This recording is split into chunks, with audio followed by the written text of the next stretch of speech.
Hello, my friends, and welcome to a very special interview that I get to do today with a very dear friend, Elaine Glass. Elaine is the author of this beautiful book called Get Quiet.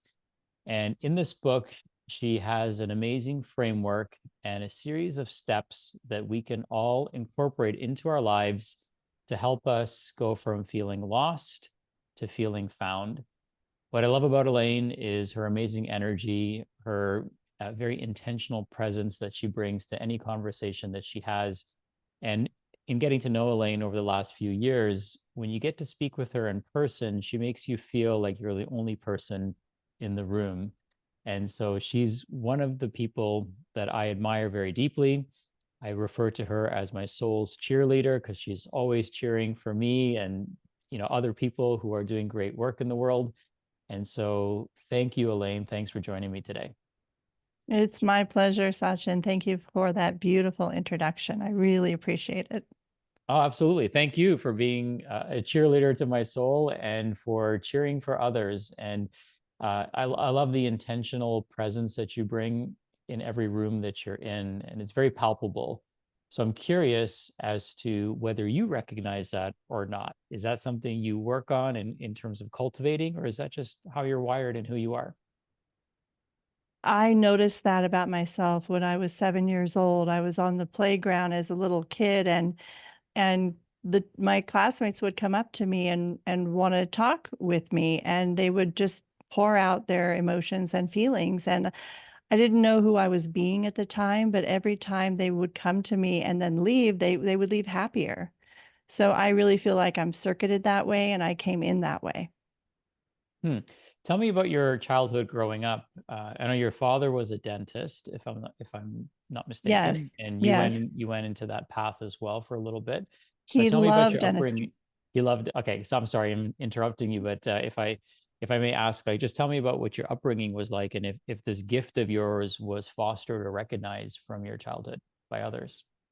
Yes, thank you for asking. My dad was a dentist. He loved being a dentist. And my siblings and I would work in his office, and he was inspiring. And he loved his patients, he loved the work. He taught me the act of a gentle touch. Every time he'd put the mirror in my mouth to do my yearly exam, it was this gentle touch. And so, yes, he fostered this gentleness in all of us, this presence in all of us. I really feel like he was a true healer. Hmm. And that was in Northern California. So, of course, I played in the redwood forests and had the ocean and had really what I know now as an adult was a very, very healthy childhood. And I am so, so grateful for that, that I can then use that as a foundation for everything that I do the rest of my life. And that has been, I believe, my greatest gift is having healthy parents, raising me in a healthy environment with a healthy mindset. I remember my mother, who was a stay-at-home mom, would take us to the health food store back in the 70s. That's what it was called. So I was exposed to this very natural way of living from the minute I was born. What a gift. I'm grateful that we get to be that generation of parents for Devon, and hopefully many others who are listening to this get to be that set of parents for their children as well, because it definitely pays off in the long run. Were you rebellious against a healthy lifestyle, or is that something that you just naturally embraced? Because I know sometimes kids can be rebellious against their parents in that regard. No, there was no rebellion. It was just the way it was. I mean, as a middle child, I would say I was a little bit more rebellious in terms of me being very curious, having a really, really huge imagination, wanting to know and explore. My signature within me is an explorer and adventurer.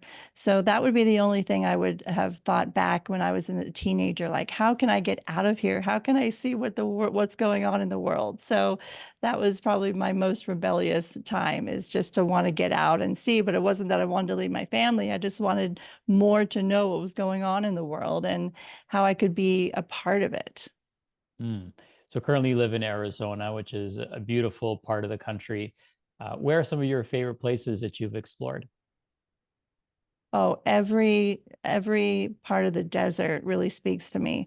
I've lived here over 30 years, Sachin, and the springtime is my favorite time. It never gets old. The things that bloom out of the Mm, cactus, it's the colors, the blossoms, the flowers, and exploring nature in the springtime in Arizona is my absolute favorite. I'm always taking pictures and I think to myself, I took this last year, I took this 20 years ago, but it never gets old. And of course, there's so many different elevations in Arizona. So you even drive 2 hours north and you're skiing. And so it's just it's a wonderful place. And unlike the ocean is very loud. mm. There's such a quiet stillness in the desert. And I really, really appreciate that because I grew up by the ocean. So living in the desert has been really, really supportive. Well, perfect transition. So speaking of quiet and solitude, I'm sure comes to mind as well. Uh, what inspired you to write the book, Get Quiet? I became a dental hygienist. And in my 20s and 30s, I sat with over 40,000 patients one on one. And I saw a lot of souls and humanity and put a lot of, connected a lot of dots to what makes somebody healthy, what makes some people happy. Why are people so sad and scared and lonely around Thanksgiving? That Mm, was a pattern with people. You know, they hadn't had that connection with their family. So it's like, oh gosh, I've got to go see my family for Thanksgiving. What was causing distress and disease? And a coach of mine, after 20 years of being in the field, she said, "What did you learn?" Because I was now exiting hygiene and becoming a life coach. She said, "What did you learn after sitting with all of those people?" And I said, "I just want people to get quiet." mm, And I didn't know what that meant at the time fully. And I needed to get quiet too. Why? Because I had just been diagnosed with Hashimoto's thyroid disease. I was going through a very difficult divorce and found myself a single mother overnight. So I needed to get quiet too. We have to find our way first before we can teach others. So this started with me and my quest to find peace, inner peace, quiet, and feel like I could lead my two young children because I had to. I was mom and dad. So I needed to find quiet myself. And that's where the quest started. mm. So define what it means to get quiet. I have now learned that the Get Quiet way that I do write in Get Quiet, the book, is a series of paths, simple paths for us to connect to our souls. Because I believe we are this energy, the soul Mhm. that comes from the infinite. And now we are, that energy comes into our bodies. And now I believe that we are this energy in this body. So we are having this very, very spiritual experience in this human form. But I feel like most suffering is because we've disconnected to that energy, to the soul.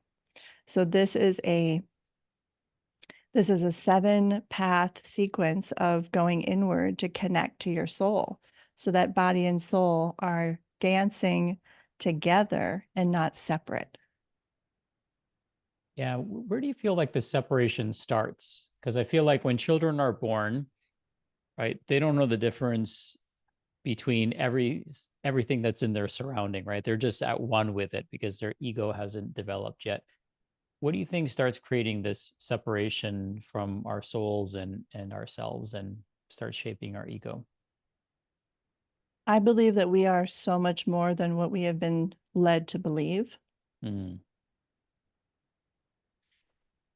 And to me, that's a really profound statement because it's in that domestication that we're led in the wrong direction because of the adults who are living in the addiction of a fear-based life. So I believe that's where the separation begins, is when a child of a certain age can now understand fear. And of course, there's healthy fear that keeps us alive, but then there's fear that's very unhealthy. And that's the fear that takes over. And that's the times that I believe we're living in now. Mm. And in quiet, all is revealed to you. And that all that's revealed to you is love. It's not fear. So that's what I found my patients needed. And that's what I found I needed, was to get into first a quiet environment and know I was led to believe something completely different that wasn't serving me. Now, how do I get back to believing and feeling and embodying this love that I know is really real?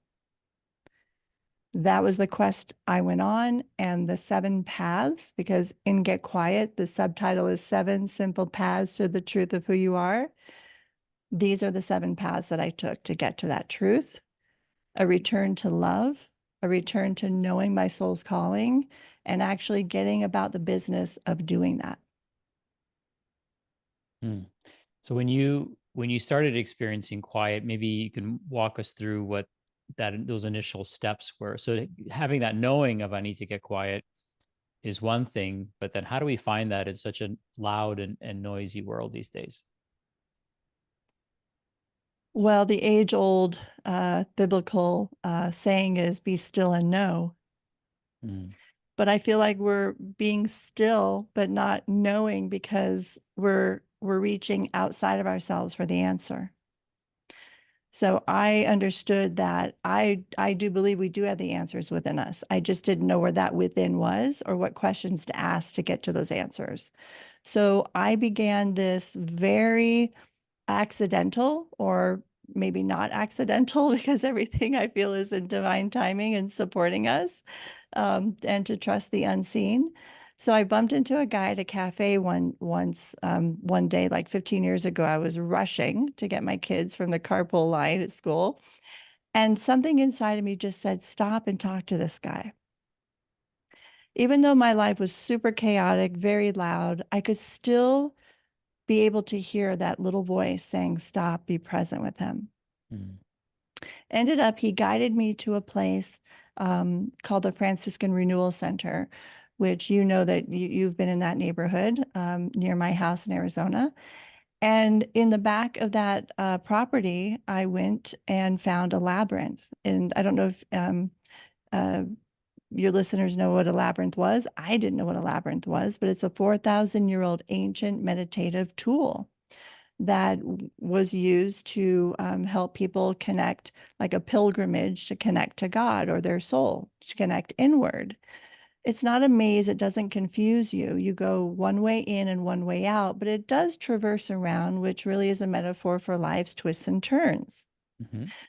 The minute I found this quiet retreat center, and the minute I started walking circles in the desert of this labyrinth, first I thought I was going crazy.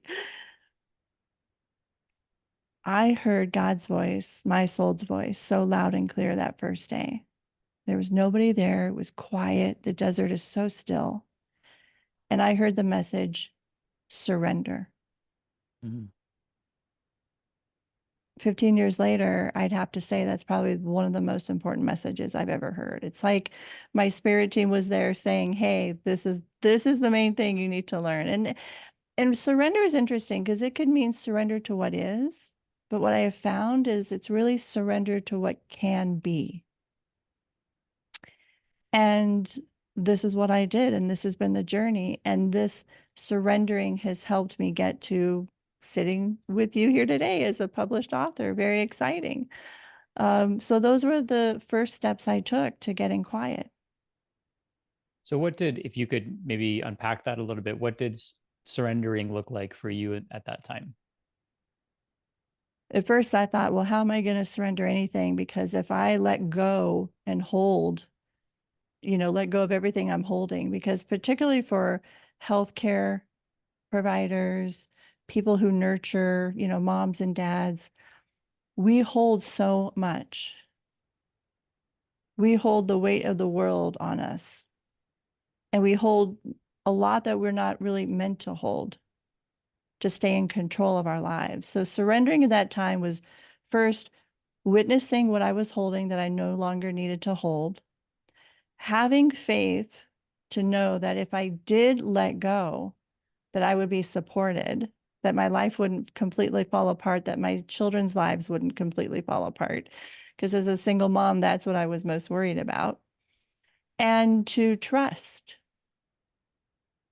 And after a very difficult divorce, it was hard to trust.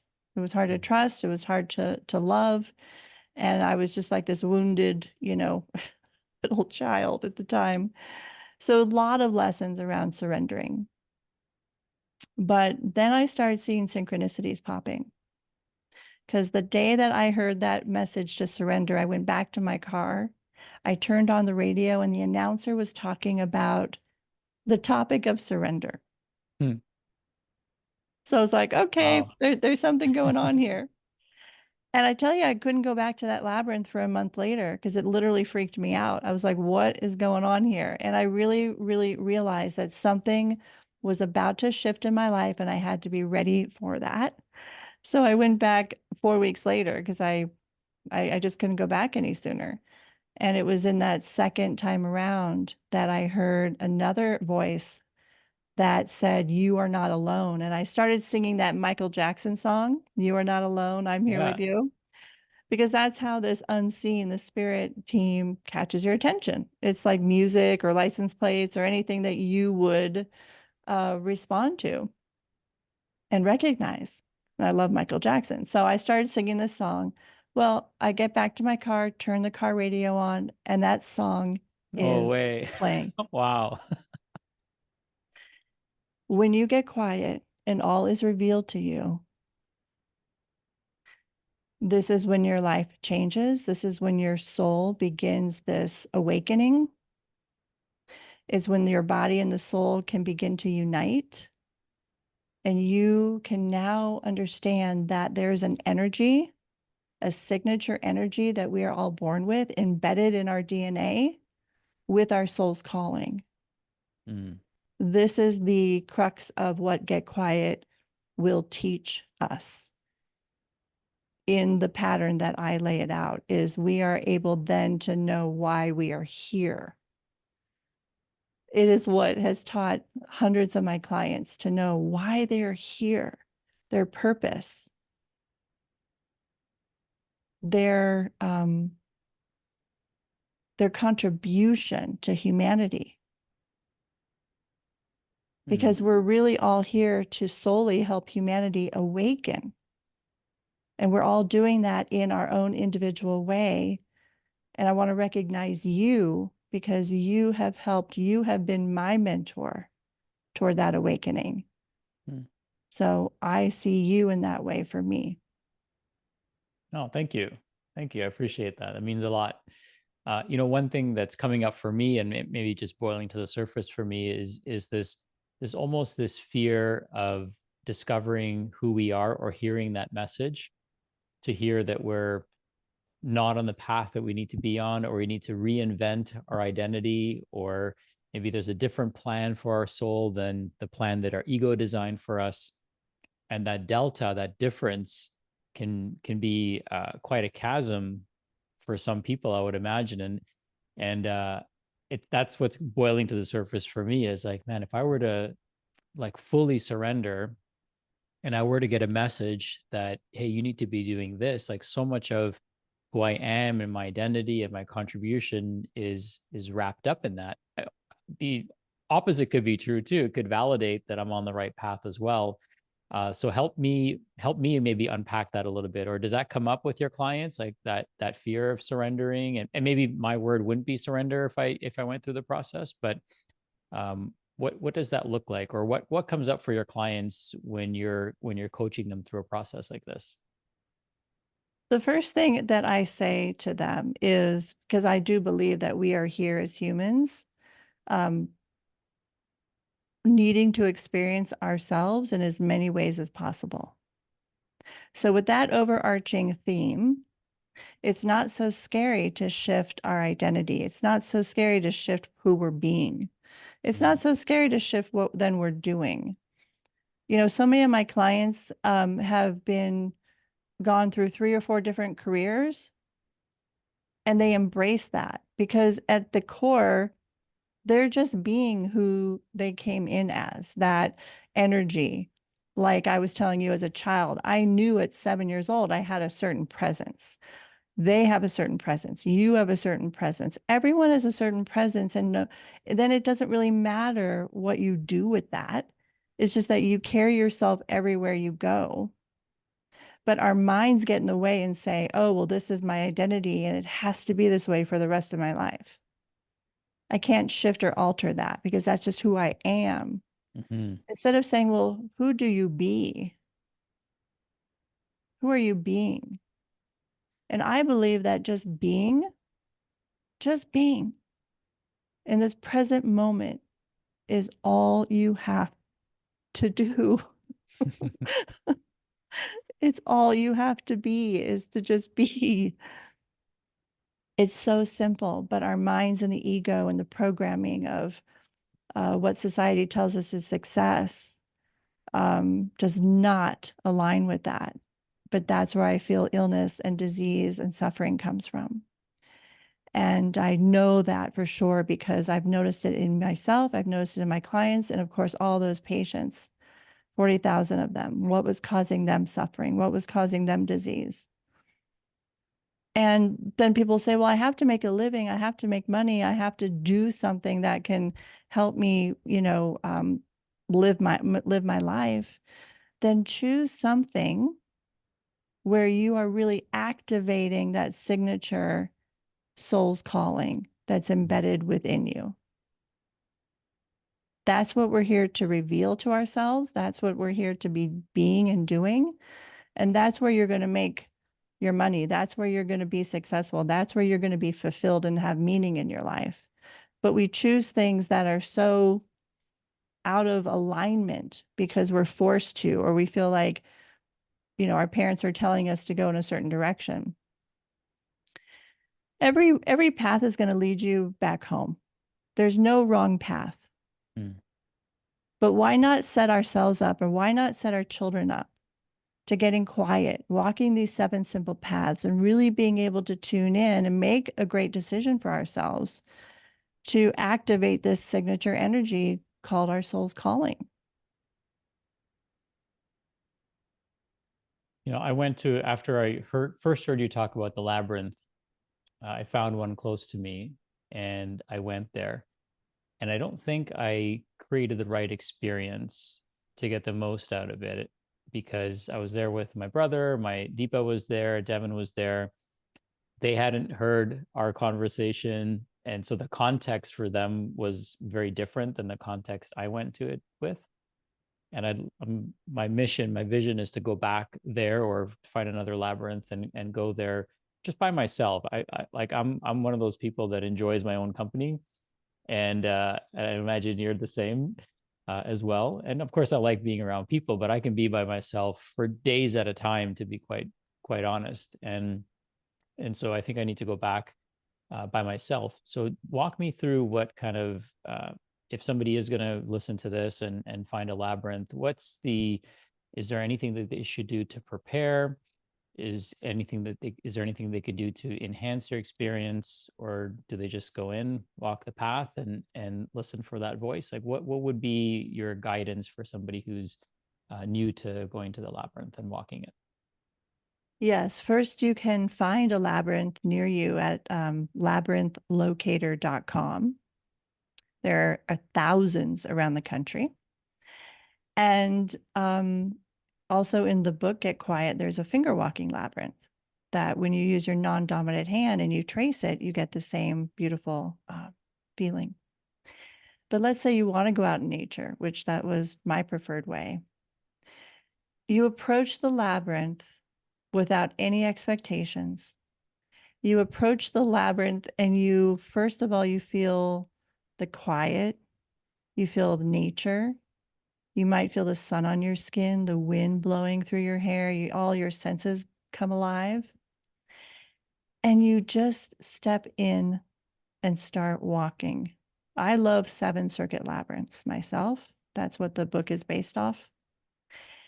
And you will find that energetically, you have entered a portal unlike any energy field you may have ever visited before. I believe the ancients knew that this was a portal of transformation and of enlightenment and awakening. So there's really this quiet, what I call in the book Get Quiet, no mind approach to Mm. walking the labyrinth. And I know that sounds simple, but it is so simple. That is where you will get the most out of walking a labyrinth, is being there alone, being there in the quiet, with no mind, with no expectations. And you will either hear something immediately while you're walking the paths, or when you leave the labyrinth, you will have dreams, messages that come in dreams, messages that come in synchronicities outside of the labyrinth. This is what is available to all of us. And it's so exciting. And I really believe that labyrinths have been totally dismissed and ignored. And they're hidden in places around the world for a reason, because they are portals to help us. Because when you enter a labyrinth, your spirit team greets you there. They've been longing to greet you there, and they are there to support you and love you. I love that. So tell me about the spirit team. Can we Yes. unpack that a little bit more? Well, it's your guides, your angels, God, whatever you feel that you can connect to. And sometimes people feel like, well, I don't trust that. I can't see it, but you will feel it. Mm. And that's where this no mind, this no expectation really sets you up to experience the feeling. Because when my clients go in to this labyrinth, when I first went in, it's like you feel something grab your hands in a very playful, loving way. And look, all I can tell is like, all I can say, this sounds very woo woo. I am so not in the woo woo camp. I'm a very science, like I come from a dental family, like I'm not woo woo, but this was what happened. This was what happened to me. This is what happens to every single person that I take to the labyrinth. They have an awakening, they have a realization that it's not that it's new to them, but it's a confirmation like, oh, I am going to be okay. Or, oh, I've been thinking about that one thing, but now I really know. And when that knowing comes from within you and not from social media or the news or friends or family or the noise of the world, when it comes from you, game over. Mm. And your life can shift on a dime, in an instant, because it is a knowing that came from you, from that signature energy embedded in our DNA. That is the magic of the labyrinth. I love that. So what's the cadence? How often do you go? Or are there certain circumstances under which you go? I'd love to learn more about that.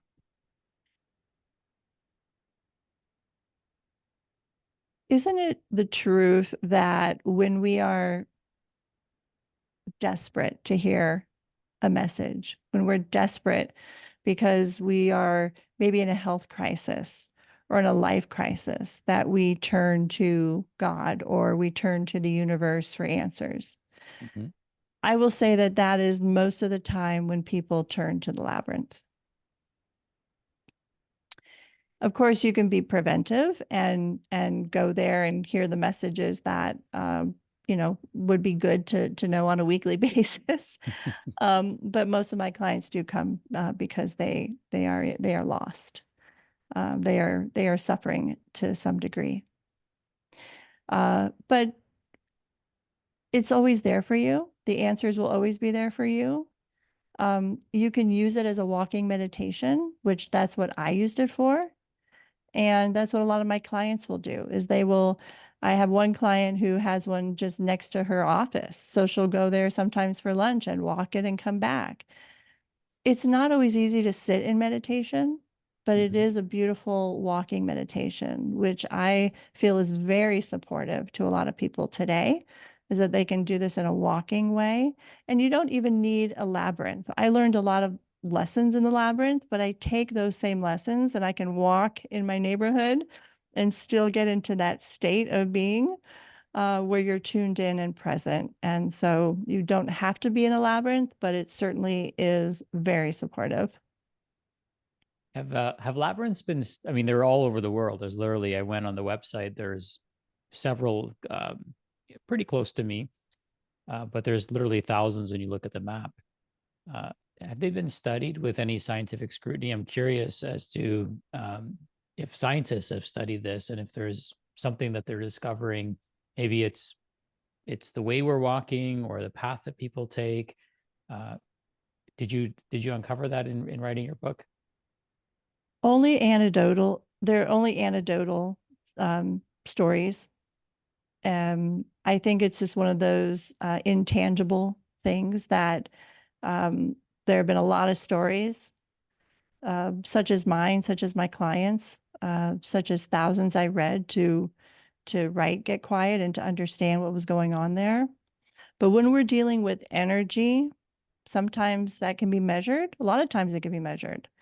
Brain waves, things like that, shifting the energy in our body, but nothing very concrete.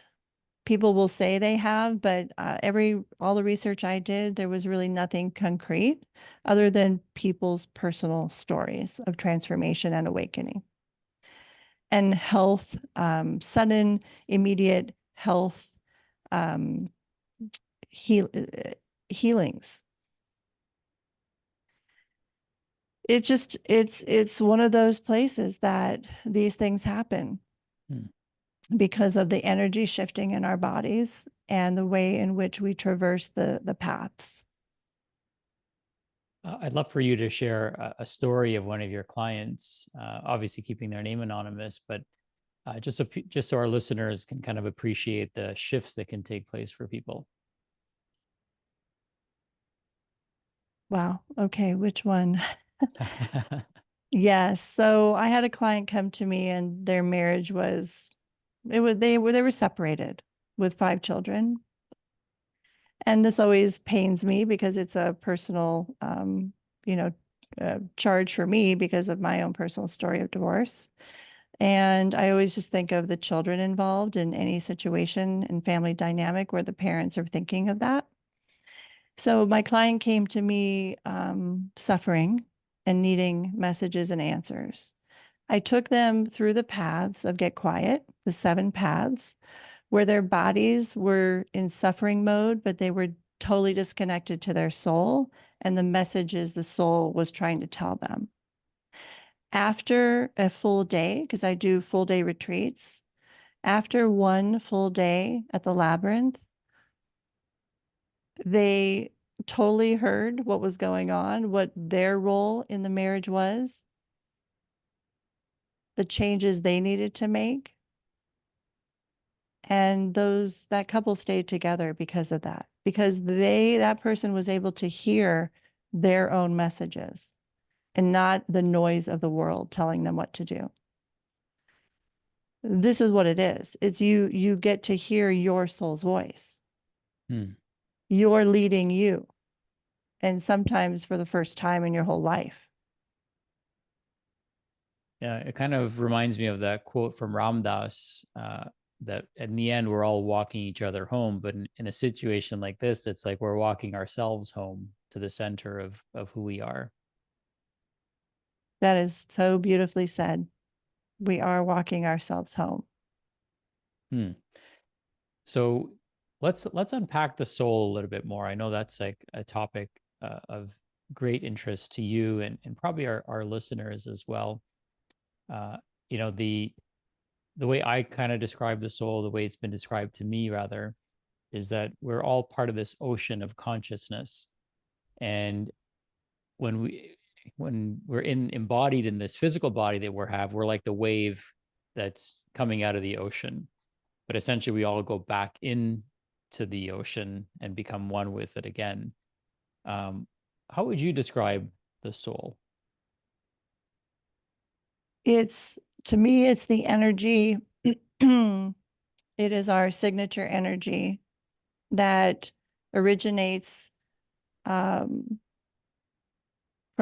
God. But to me, God is everything, including us.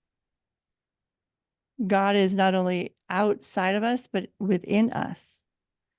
So it's everything. It originates from everything. It is one with everything. So if I hurt you, I'm hurting myself. Mm.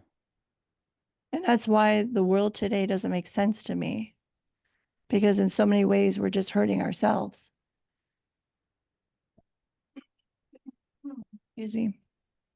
So that to me is what the soul is. It's everything. It's one. And in fact, the last chapter in Get Quiet is this realization of unity consciousness, of God consciousness. And it was such a beautiful place to land as the last chapter, and knowing this. Mm. And really, Get Quiet is about returning to human kindness. We need more of that, definitely, these days. So, it's impossible for someone to be soulless, right? Based on this definition, because we're all part of this collective consciousness. Why do you think the world has shifted in the direction that it has? Where did we go wrong? Because I think in our both of our minds and in our hearts, we can see a beautiful world, and we can imagine it, and we can witness it in certain environments. But where do you feel like the world has gone wrong? And if you were in charge of the world, what would you change and do differently so that we can come to this unification? It's the emptying of the mind. Mm. It's the getting to know mind. And this happens when you have sometimes a sudden loss, if you have a death, if you have something that you're that really strikes you, that's very difficult. Immediately you will say, and I've heard this from so many people, they say, I don't know anything. I thought I knew everything, but now I don't know anything. When I was with my dad in hospice and he died in my arms, I drove home after that horrible, he was my hero. After that horrible day, and in my mind, I was like, Elaine, you know nothing. If someone can be here 1 minute and gone the next, you know nothing. It's this no mind. And so we have to pause and purge. And this is what Get Quiet, the 7 paths do. We purge everything and clean and clear out everything in our lives. In fact, you helped me with this because I was taking thyroid medicine. I was in this cleaning and clearing and purging, time in my life in terms of doing that for my body. And you helped me with this. You helped me understand that medications have binders and fillers and dyes and all this crap in there that is causing us to sometimes feel worse instead of better. So I took a good look at everything in my life. This is what I help my clients do. What's in your cabinet? What's in your medications? What's in your food? Who are the people living with you? Who are the people in your bed? Everything. This is a time of purging everything out of your life so that you can be this clear, open vessel, not only of no mind, but just this clear energy where you can access this signature frequency and get in a state of being to connect to your soul. We can't do it in the lower vibrations where it's heavy and dense. Mm. That's not where we can connect to this energy of the soul. So what would I do to help humanity? I wrote this book, Get Quiet, because I saw my patients. I've seen hundreds of clients with this denseness, with this stuckness, with this feeling of feeling lost. And when we can come together in a lightness of being, in a higher vibration, and really touch the light of who we are, this love, that's when we become united in this front of humanity. And we are all on this soul's calling and this mission and this purpose. And we all know that it's going to look different for everybody, but that we know we're all on it together. Mm, That's what lights me up. amazing. You've mentioned the 7 steps a few times. So I'd love to maybe unpack those a little bit or a few of them, whichever ones you feel are, they're all obviously important, but I'll let you choose which 7, or if you want to go through all 7, that's totally up to you. I would love to go through all 7. Let's do it. This took me 15 years, by the way, so that each path, it seems like a lot, 7, but you can be on a path for a year sometimes. You can be on a path for a week or a day. It's up to you. It's a very intuitive way to heal.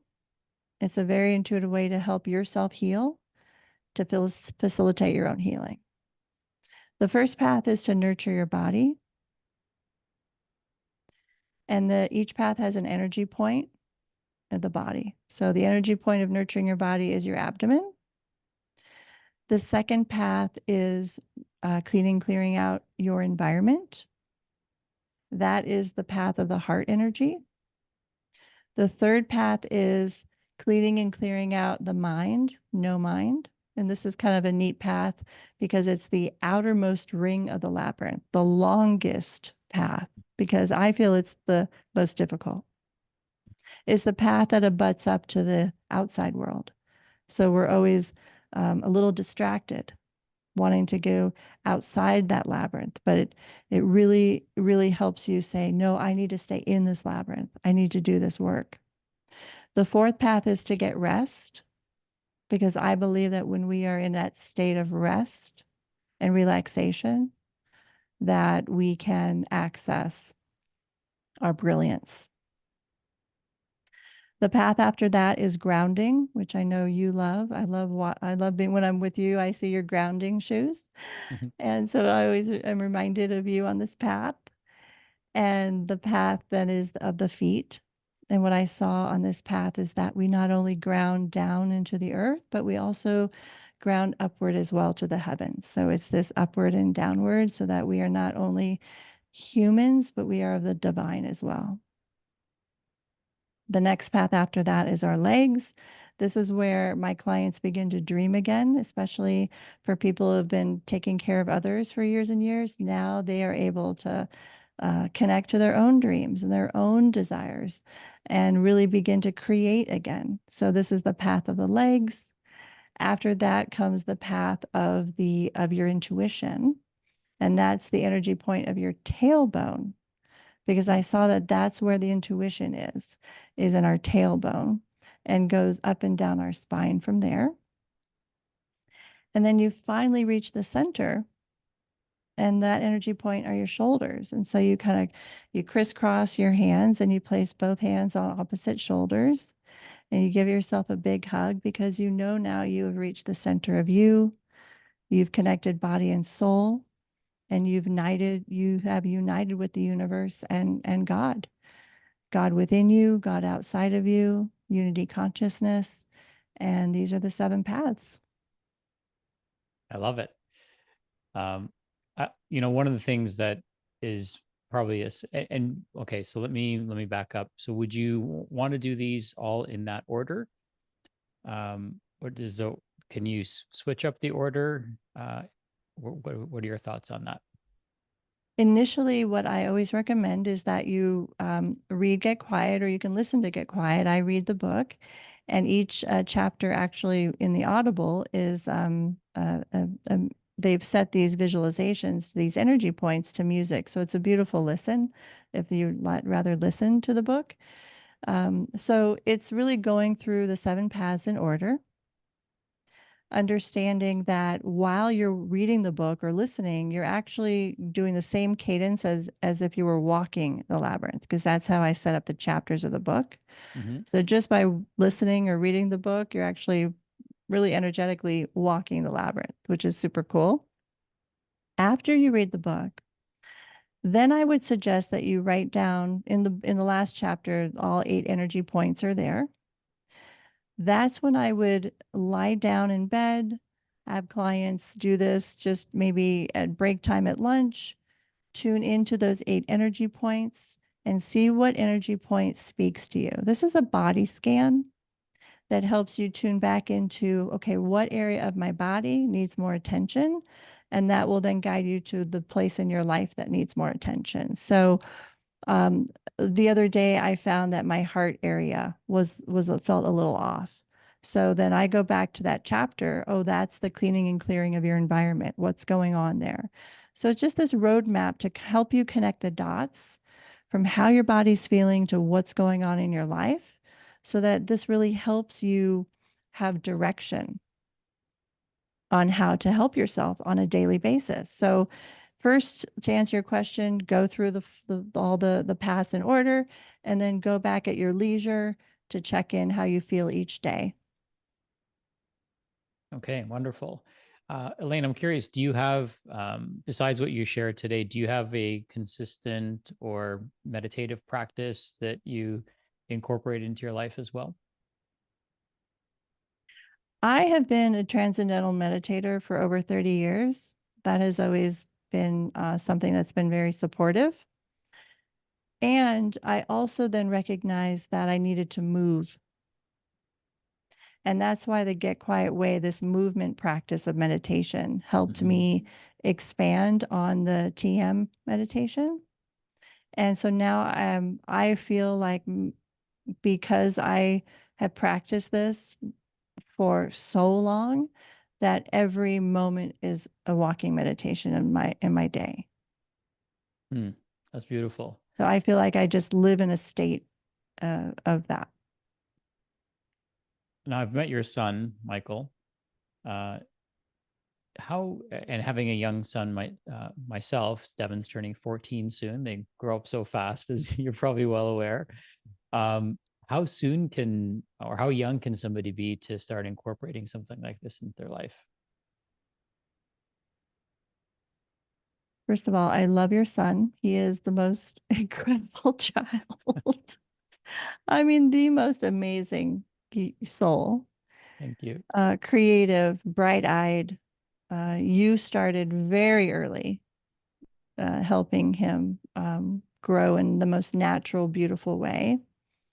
And when you're awake and conscious enough to know this as a parent, that's great. You can start from the minute they come out.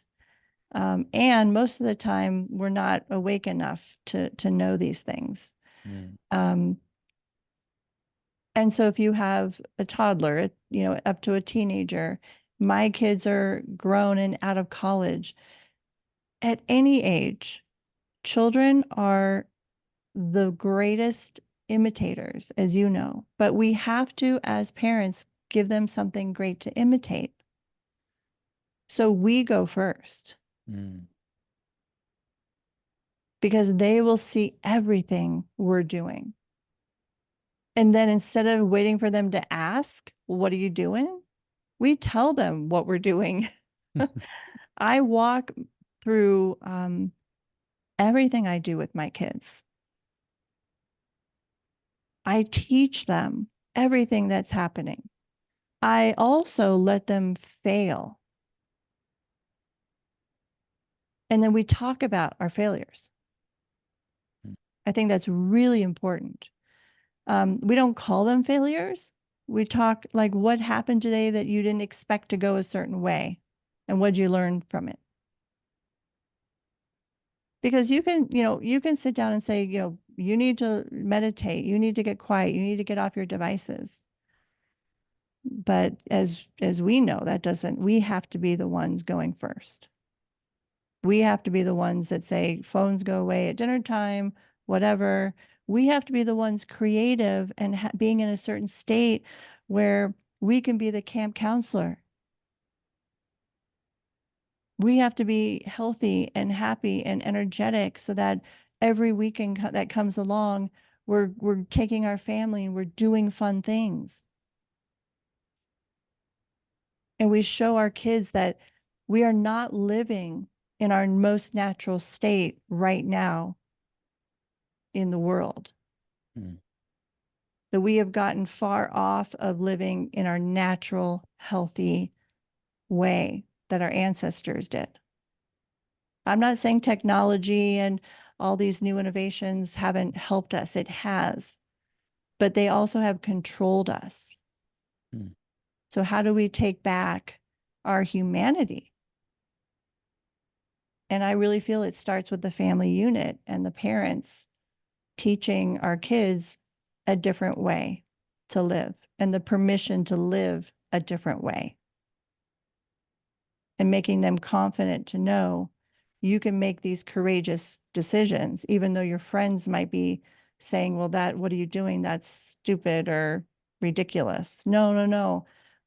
This is how you live. This is how I'm going to stay healthy because my wealth is my health.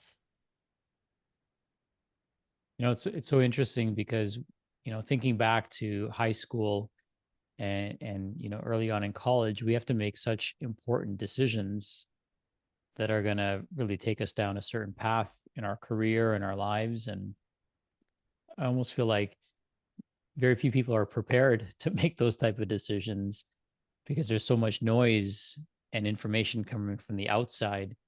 Whereas if they could get quiet, walk the labyrinth, empty their mind, right, and really find themselves and find their soul, that they would be guided in a much more appropriate way for who they are meant to be. So it's almost like a rite of passage, I would think, for a lot of people to discover that part of themselves. And parents can help their children with this. I remember when my youngest son was just graduating from college and he was going the route of what society and his friends were all doing, going and getting the traditional job, maybe the finance job in New York City, wanting to feel that power. But there's another way to get that power, that feeling of energy soaring through you without it coming from the outside, like a job in New York in finance would maybe give somebody. I'm not saying that that's the wrong path for someone, but for my son, it was. And he knew it. He knew it in his gut. And as a parent, I was so in tune with him. I knew this wasn't his calling. I know he's an entrepreneur. I know he's a creative. I know he's highly sensitive. He's a visionary. And for me as a parent to be so connected and in tune with my son, I helped guide him to what he really is the happiest doing and mainly being. Because those decisions that we're talking about will lead you to the experiences of your life. And sometimes you're not going to want certain experiences. So those decisions are really, really important. So now he's made the decision to be an entrepreneur, and now life is taking him in directions and he's meeting people, he's working with people, all in alignment with his true calling. So as parents, we can help and guide our children and give them permission that you don't have to be doing what everyone is doing. I see you. I see your potential. I've known you. This is what I see in you. And when we get that present enough with our children, that's what makes the biggest difference. The problem is that we're not present enough in our own lives to recognize our own potential. And so that's why getting quiet for adults is so important, because this is what is going to help you guide your children. And by the way, I've had teenagers read this book and they love it too. So they're able to lead themselves maybe when a parent is not able to. And that's okay. Sometimes we're not able to as adults in certain times of our lives. Now, you mentioned a few times that you work with clients. Are you still actively taking on new clients? I am taking on new clients. We do a full day together, and that's that's just always been my sweet spot, Mhm. even from that little girl on the playground, one on one in the dental chair, one on one in my retreats. That's I go deep. We do soul connection. My gift is to really see someone's potential and to help them uh, get to the business of being that. Okay. Yeah, if there's a way for people to connect with you, I'd love to share that in the show notes so they can reach out if they're feeling called to and if it's appropriate for them. Uh, Yes.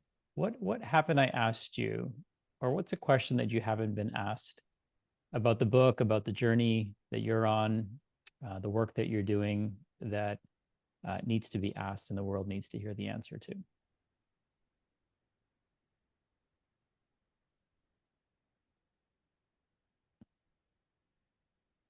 It's so simple.